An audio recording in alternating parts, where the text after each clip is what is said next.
আসসালামু আলাইকুম। নতুন আরেকটি ব্লগ নিয়ে চলে আসলাম মাহমুদাজ ব্লগে।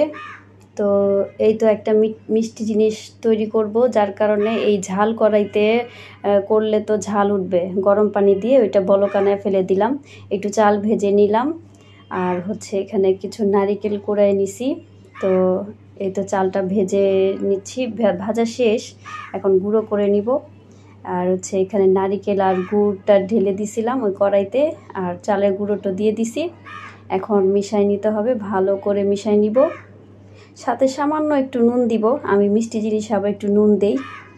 তো কেমন, সবাই কি দেন নাকি নুনটা বলবেন মিষ্টি জিনিসে। তো এই তো নাড়াচাড়া করতে করতে হয়ে গেল। সাথে গুঁড়ো দুধ দিচ্ছি কয়েক টেবিল চামচ।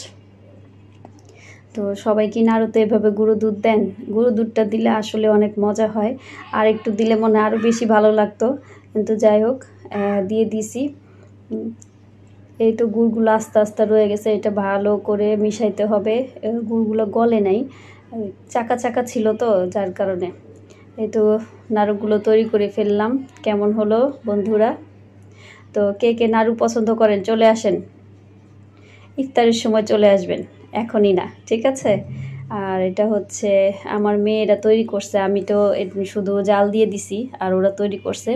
এখানে কিছু চালের গুঁড়ো আমি আবার ভেজে নিছিলাম, গুঁড়ো করে নিছিলাম।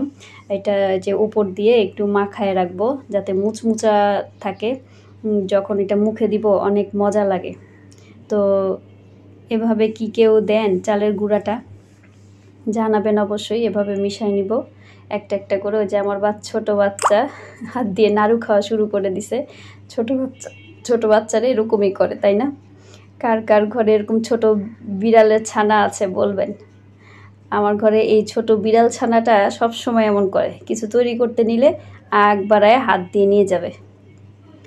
এই তো একটা একটা করে এভাবে করে সুন্দর করে এগুলো আমি প্লেটে রেখে দিচ্ছি। একসাথে কয়েকটা নেই, এতক্ষণ একটা একটা করে নিচ্ছিলাম, অনেক দেরি হয়ে যাবে ভাবলাম, তাই অনেকগুলো নিয়ে নিচ্ছি একসাথে। এটা মিশ্রণে অনেক সুন্দর একটা কালার আসছে, দেখছেন? মাশাআল্লাহ, অনেক সুন্দর হয়েছে। খেতেও অসম্ভব মজা হবে মনে হচ্ছে। ইফতারের সময় খেয়ে দেখব কেমন হয়। আর এই তো কিছু চালের গুঁড়া ছিল, এই চালের গুঁড়াগুলোকে কলা দিয়ে এভাবে মেখে ছোটোবেলায় কে কে খেয়েছেন? আমার বাচ্চাদেরকে এখন মেখে দিব, দেখি ওরা খায় কি না। এইটা এভাবে সুন্দর করে মেখে আগে ছোটোবেলায় অনেক খেয়েছিলাম। বিকালের দিকে মা যখন ঘুমায় থাকতো তখন চালটা ভেজে নিজেই একাই পাটার মধ্যে, আগে তো ব্লেন্ডার তত একটা ছিল না, তো এইভাবে পাটার মধ্যে বাইটা তারপর কলা দিয়ে